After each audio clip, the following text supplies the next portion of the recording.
Thank you so much for being here with us. My name is Joy Chen. I am the Senior Advisor for GSV, and on behalf of GSV, I'd like to welcome all of you guys to our 14th ASU+GSV Summit. And also today, I am very honored to be on the stage with three amazing panelists coming from China. And today we'll talk about some EdTech-related topics happening in China. And before we get started, I'd like to give the opportunities to the panelists to do their self-introduction and also tell us a little bit more about your company. So should we start from maybe Cindy, lady first? I thought we were starting from Mark. Okay, all right, so it's really great to be back at GSV since like 2019 after the COVID. So Cindy, me, VIPKID, founder and CEO. So VIPKID helps connecting North American tutors with children across the globe to learn English language. And also we help children whoever wants to learn Mandarin Chinese as well. So that's an online tutoring platform. Mark? So brief. Okay, my name is Mark Luo, the founder and CEO of Spark Education Group. In China, our name is Huohua Sui. Yeah. Before founding Spark, I was co-founder and CTO of Ganji.com, which was merged with Fire.com like 8 years ago. Yeah. Spark Education is the largest provider of small group online classes in pre-K to 12 education. We invest a lot in the R&D and technology to reimagine the traditional classroom experience. So we have a lot of animated courseware, maybe you know, and our real-time interaction with teachers. We have math thinking, and language learning, 3 subjects, and now we have coding as well in China. Yeah, this actually is a brief introduction of Spark Education. Thank you. And last but not least, Tim. Yeah, thank you, everyone. I'm very honored to be here, and thank you for having me. My name is Tim Xie. My Chinese name is Dong Xie. I'm currently work as a director and CFO of QuantaSing Group. QuantaSing Group is currently the largest online learning platform, mainly for the adults' interest learning. We are also the first China-based company completed our IPO in the US capital market this year. So that is my introduction. Thank you. Okay, thank you so much for the introduction. And without further ado, we will dive into the discussion. And as Cindy just mentioned, probably this is the first ASU+GSV Summit. We have companies coming from China join us after COVID. And for sure, COVID has changed many things, how we learn, how we live, how we work. And it has brought significant impact on education. So I want to have you guys share with the audience here and also later probably on internet about how do you think, how do you see also COVID has changed education in China, also education industry in China during the past 3 years? So maybe Mark? Yeah, actually the popular view was that the pandemic was a once-in-lifetime opportunity for EdTech company or industry. But to me, I see it as a catastrophic blow. Yeah, there are maybe two key reasons for this. First, before the pandemic, many educators and parents were interested in the potential of online learning. And during pandemic, most of them had their first experience with online learning, but most of them had a terrible experience. The suddenness of the pandemic forced the traditional offline classroom and teachers online without much preparation. Most turned to the online meeting tools like Zoom, right? With the goal of replicating the offline experience, which of course, is not ideal. And the parents, the experience was terrible. And for the educator, for the parents, for the students, and it was especially hard for the younger students. I'm sure many of you, if you teach online during the pandemic, or if your kids attending classes during the pandemic, you know exactly what I'm talking about, right? So the online learning actually was a backup during the pandemic. So the result is learning loss and Zoom fatigue. Secondly, you know, because with school learning moving online, and our kids, they spend a lot of time in front of screen, which as a parent, as a father, I don't like it during the daytime. So the parents, when they choosing other activities, they prefer the offline in-person experience. Other activity includes the after-class learning that affect us, right?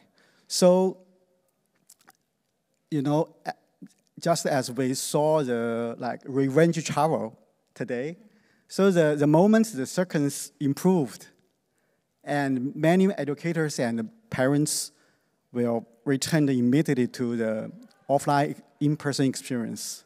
So in the beginning of the pandemic, we are hit very hardly because you know we are running the small group online class. So we need invest a lot in the recruiting and training the the teachers who are best suited for online teaching. But you know, because of lockdowns, no teacher to hire. We cannot train them. So yeah, there may be a lot of leads, but we cannot teach the students. You know, and the parents after the school learning moving online, and the parents, they don't want to take the after-class learning with Spark. Although maybe we are the go-to choice for most of the families who are seeking the online learning class if they don't have other choice, because of the distance or conditions. So I can say that the pandemic actually is not a good opportunity for us. And of course, you see, because of pandemic, the China EdTech company has a lot of the active capital market support. So, you know the market right now. So I don't think it's a good opportunity for us, right? I'm sorry to hear that, but I kind of agree. Any more to add? Yeah, for our company, we are online and for adults business model. So I think because I think this question or the influence of the pandemic can be structured into several points. I think the first is that for our business, because we starting from our commencement of the business, we adopted a purely online business model. So generally speaking, there are no significant adverse impact on us, our business. And you can see from our maybe the public information, we have experienced significant growth in the business. But also, I think the second point is that the pandemic impacted or influenced the whole society adversely. And maybe in some point, because we occasionally hold some events or campaigns offline to gather our online students together to make them communicate. So right after the pandemic, recently, this month, we have held some offline meetings to more than 10 cities. The students from more than 10 cities gather in Beijing for our memory class competition. So that is more favorable after the pandemic for our business, I think. And also the third point is that the pandemic strengthened the digitalization trend for both the for all kinds of education companies, especially the EdTech companies, for us. So I think the digitalization trend for the whole industry will be more maybe a popular thing, a hot topic. So I think after the pandemic, there will be more strong forces to enhance the business and to enhance the students' desire to learn more. So that's my view. Okay, thank you. Great, Cindy. Yeah, it's been a very long time since 4 years ago when we came to ASU+GSV. But then what happened during the past 3 years, I think I have 3 observations. Well, firstly, I think like many parts of the world, it's such a large online experiment for all schools, teachers, children. Well, in China, 200 million kids participated on the online classrooms. Similarly, for EdTech companies and alike, you see such a big boost in participation in 2020. And then, of course, with the COVID situation in China, you see many offline companies having a hard time already during the COVID because they cannot really operate, right? But then this, large participation really helpful when it comes to adoption, early 2021, even beyond that point. So I think that's the first understanding. And then secondly, I think you must all be very interested in the policy change and everything. So in 2021, in July, policy in China was announced. And then many of the school subject-based tutoring services are determined to be non-for-profit. And then some of the services like online live tutoring with our American tutors are not allowed to operate any longer. So it was very disheartening for me personally to see 100,000 of our American tutors impact is largely impacted. So that's why companies like VIPKID had to make a big pivot right since then. So I'm sure you must have read a lot on the news on what happened, right? But then lastly, I think therefore we then go take a look at the other part of the world. So Southeast Asia, East Asia, Middle East, and also we've been working with many companies here in the US on high dosage tutoring. So it is our American teachers that are brilliant, that they've brought live tutoring classes to 240 million classes so far, that they are so capable and passionate to be working with kids all over the world. Asia and beyond, and also with the kids here to learn math and reading. So, when you talk about respective companies, VIPKID, that's how we pivoted since the policy change. So, all in all, I think it's a very long 3 years, and we would definitely love to connect and share more story with a glass of wine to tell you all about it. Yeah. Well, thank you so much for sharing that with us. And the good thing is now it's the end of COVID kind of regulation, lockdown. So no more quarantine if you go to China after arrival, which is really a bright sign for all of us. And during COVID, we have seen the acceleration and strong adoption, embracement for online learning. And coming out of COVID, we have seen the huge surge and, the enhancement and the development for AI technologies, especially ChatGPT. Talking about ChatGPT, this has been a very hot topic everywhere, anywhere. And this morning at a conference, I keep hearing people talking about it. And by the way, we have so many great sessions about ChatGPT, generative AI at this ASU+GSV conference. So go check them out. And I also want to take this opportunity, ask you guys to share with our audience here, what has it been used in China, especially in education field? Okay. You look Who at first? me, right? Yeah. The faster, I think the faster development of the AIGC and ChatGPT has revealed a whole new world for all of us, right? I have been spending a couple of hours daily exploring and following up on the new capabilities, right? It is incredible to think that just a couple of years ago, I think it's 2014, I was in US, Baidu lab. Yeah. At that time, the AI engineers were struggling to teach the machine to recognize a picture of a cat or a Starbucks coffee on a table. Yeah. Whereas today, the AI has demonstrated its remarkable ability to complete a complex task with just a few seconds, and which takes the professional hours or even days to accomplish. And the results are excellent.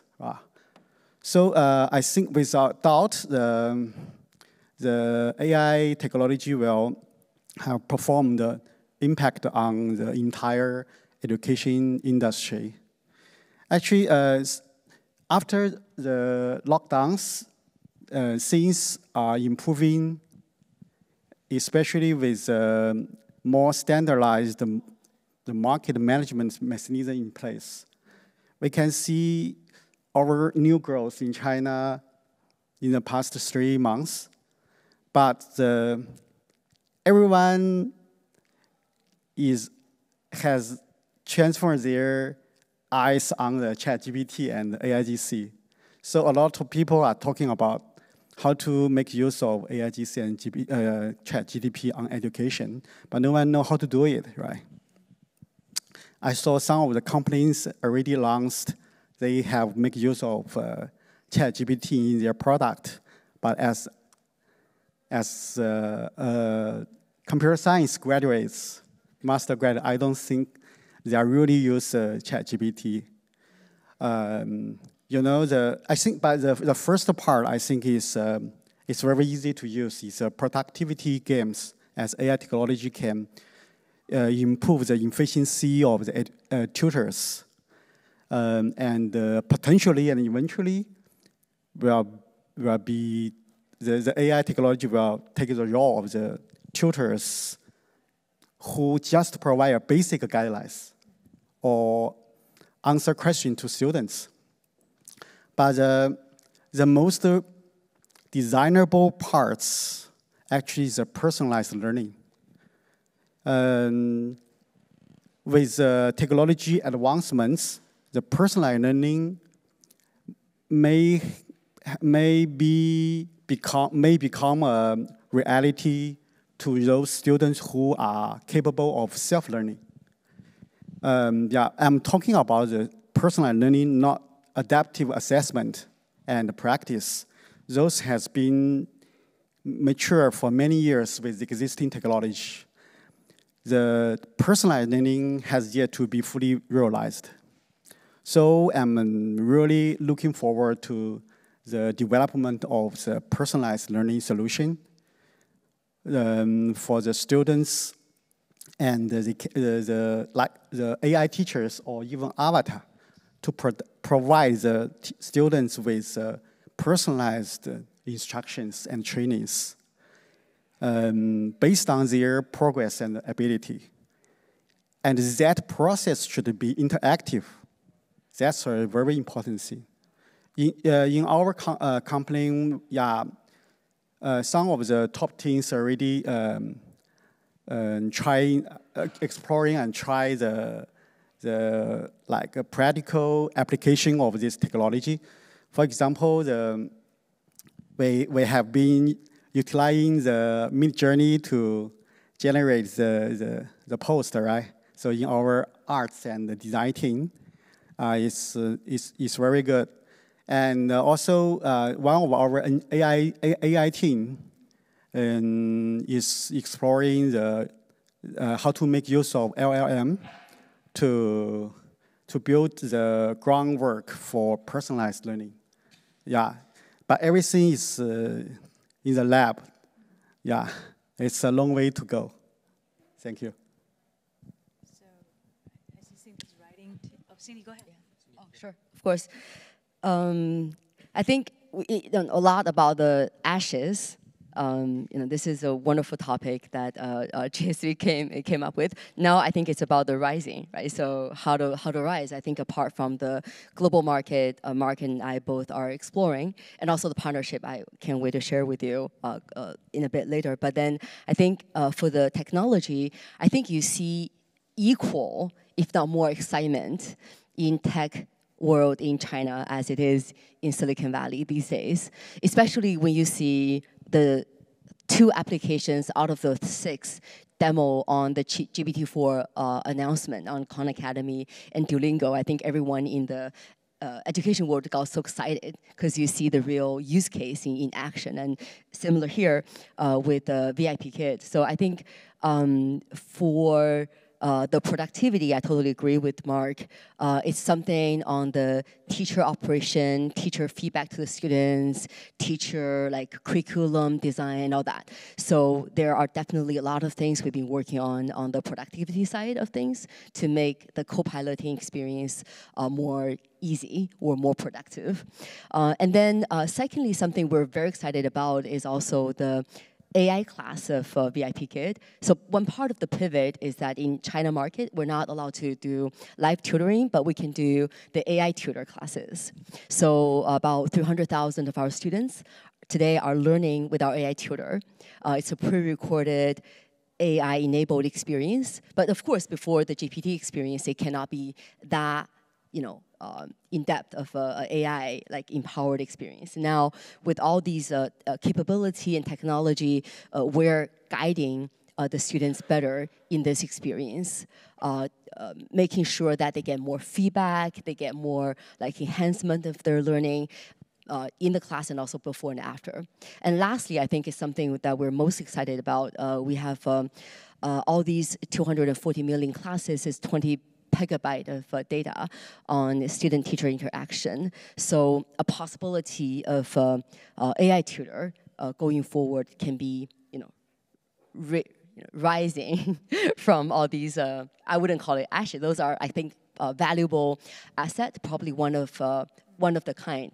Because you only would have that many students in a certain historical time, and happens that we have all these interactions, and it's really valuable to learn how a teacher actually interact with the kid, learning experiences, and throughout our 1,000 classes during the past 10 years. So we're really excited about the technology, and it's been also, similarly with Mark, spend a lot of time on learning, and also looking forward to maybe collaborating or working or talking, discussing with many of you on the possibilities of the technology.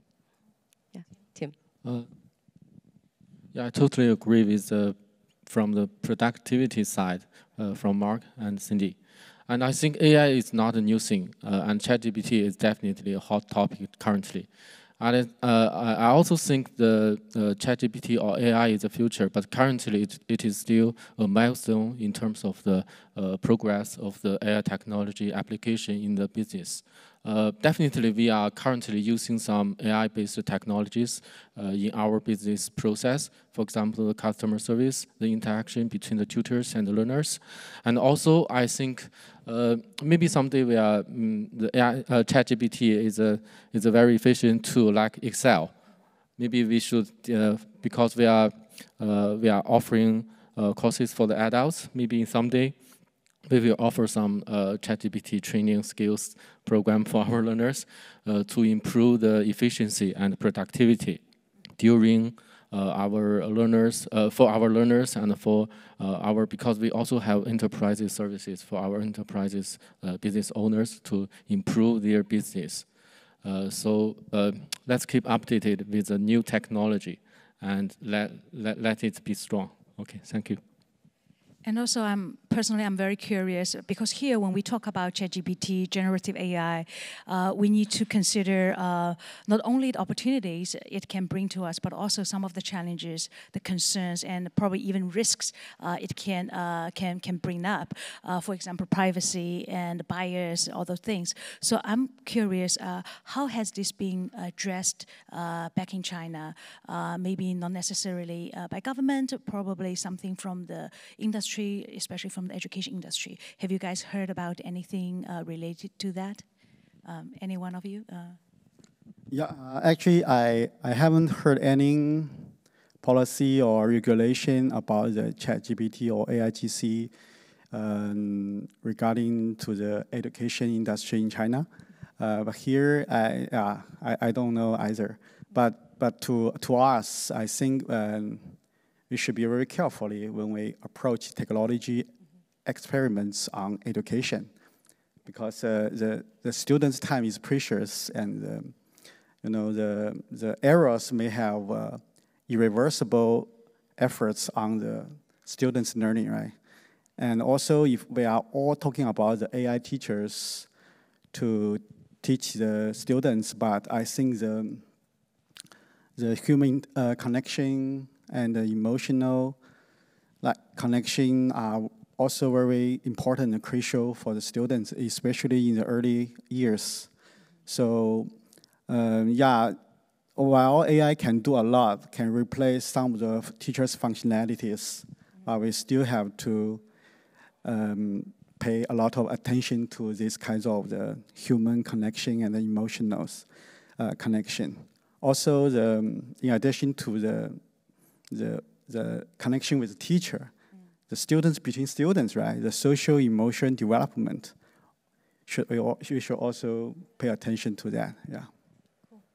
So, anything you guys have heard about? I think, generally speaking, there is the most updated information that China has just issued a 征求意见稿, a draft version of the AI regulation for public to maybe in the future they have some specific guidance in terms of the specific industry, for example, education.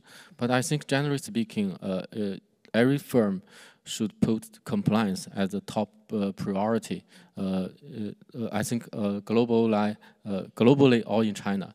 So even it is very advanced or pioneer technology, I think maybe we should also be cautious about their real application during our real business. Yeah. Anything to add, Cindy? Oh, you're good. Okay. Cool. So let's shift gears a little bit. And as Cindy mentioned a little bit, we all know during the past several years, putting it this way, China education industry has gone through a lot of ups and downs, turbulence and challenges. And at the beginning of this year, there was one piece of exciting news, which is about the IPO of QuantaSing on NASDAQ. Congratulations. So we're very honored to have a team, the CFO from QuantaSing joining us here today. And I am curious about the story behind this IPO. Will you please share with all of us the journey and also the challenges you guys had during the process to become a public company here in the United States? Thank you, Joy. I think the first point I want to make is that the Chinese startups or enterprises has big resilience capability. So even during the hard time, and also in the past 2 to 3 years, both the capital market and the COVID-19 pandemic impact adversely for the Chinese companies, especially in the education industry. But I think for us, because we provide the online adult learning services in China, and we are an EdTech company and have a history of over 3.5 years, we experience a very solid fundamental growth. So I think that is the basis.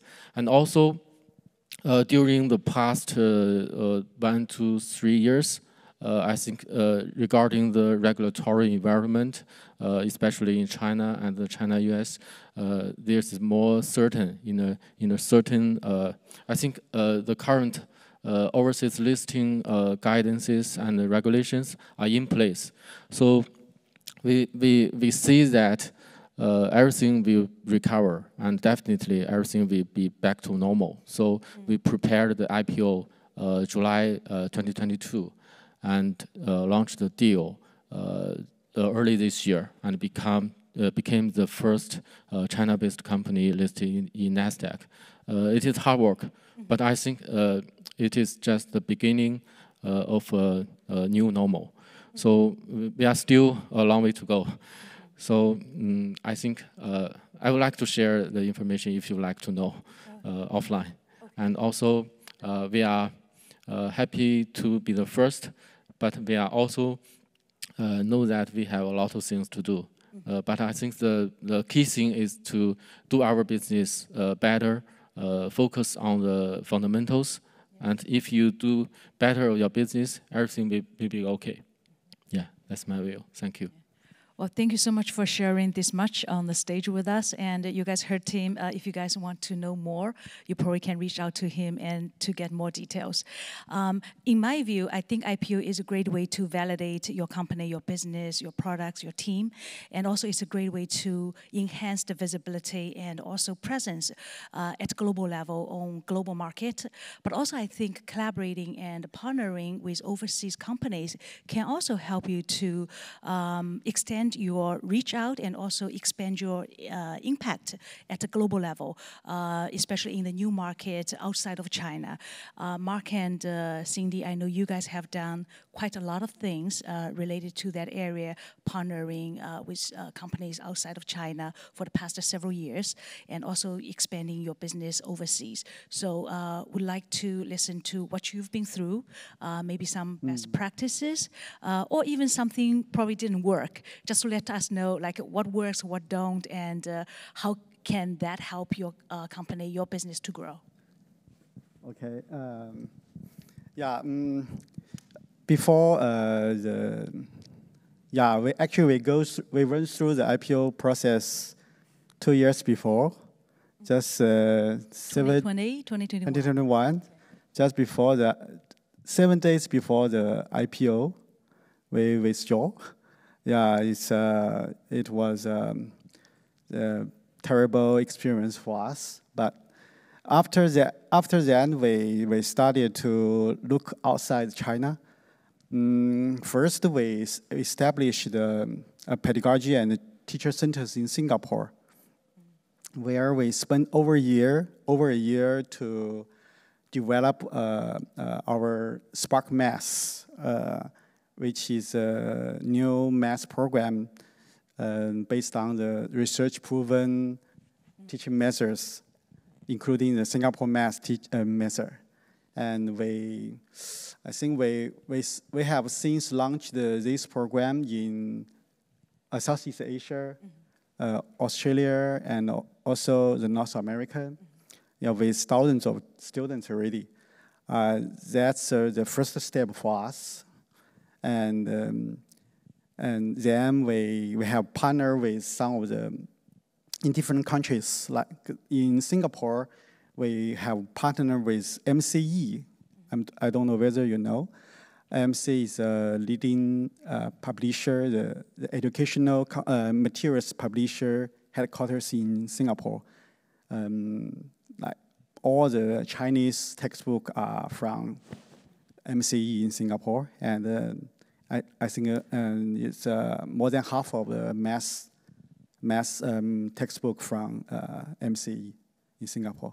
And in Vietnam, we have set up a joint venture with local Everest Education to offer Spark Math locally. And in Canada, we worked with a local team to launch our first offline learning center in Vancouver. Yeah, that's some of our actions we have done, and I think we gain a lot of the valuable experience in becoming a global education company, like, adapting to different cultures, right? Working across time zone, and also you have to collaborating in a diverse team, right? So we do make use of a very good tools for that, like online meeting, right? In China, Singapore, Vietnam, and US. So not all the staff can speak English, so we can have a real-time translation with the tool. And also, of course, because of time zone, we have to schedule the meeting. The meeting it's not easy to schedule that. Okay, so for the partnership, we are still actively seeking partnership with partners in the US and other countries. The partner could be the reputable institution and researchers. We can start with some of the joint research project and white paper to advance the industry's understanding of education and cognitive development. Also, we welcome the technology company in Bay Area in US. We started our business by serving the China market, but now we have over 650,000 students in over 100 countries and regions. And each student, they spend 8 hours per month here. So we have a lot of data. We record all the data, even a mouse click. Yeah, so we would like to collaborate with a technology company to, as I say, to try to make the personalized learning fully realized, right? So that's a collaboration, and also, we have a wide range of the offering and the capabilities to be tailored and adapted to various educational settings. So we hope we can empower the teachers or support the parents, and the most importantly, to provide the students the best learning experience and effective educational outcome. Okay. We don't have much time left. Cindy, go ahead. Yeah, thanks. 2 minutes. But I always think, I still remember 2019, Deborah and Michael, at the KT, the bar downstairs, singing songs, celebrating another successful GSV. And I think it's always the good friends and partners get us through the most difficult times. So it's always so encouraging to hear Deborah and Michael say, hey, Cindy, go for it, you guys. We love what you do, and all these. But then for partnerships, I think it's really important for VIPKID. So firstly, VIP Teacher is our onshore brand utilizing our teacher community. That's still 50,000 American teachers, high quality, passionate. That's a group that my heart feels so disheartened when their income is so much impacted. So I made up my mind about 2 years ago. No matter what happens, our team and I are making sure that teachers have their income. So David down there is heading our business development efforts, but then they turn into a partnership to work with companies like ST Math. Met with Brad this morning. He's so passionate. He has great math content, and now we're working together to go to all the school districts. Historically, we've served about million of classes and also 14 school districts successfully, including Los Angeles school districts, all those large ones. But I think the key here is for high dosage tutoring. There's so many companies that has great content, but then they might need teachers to execute and implement. So VIPKID, VIP teacher, we're happy to be the one to be supplying the teachers to make our teachers' time fulfilled with income, and also, the great content get executed in many different schools. So that's the one thing.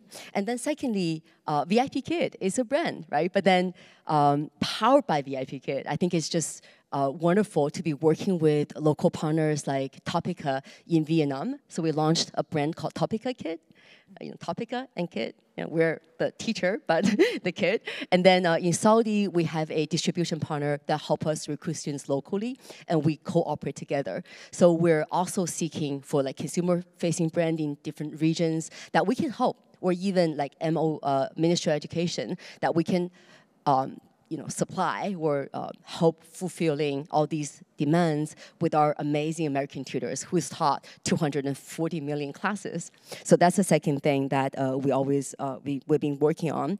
And then lastly, technology partner, assessment partner, like even non-for-profits to help with rural education. That's always something so close to my heart, and we would love to be able to help with anything that is possible in that area as well. Right? So I think partnership is such a amazing group of people that really got us through the most difficult time. This morning we just met with the Metametrics.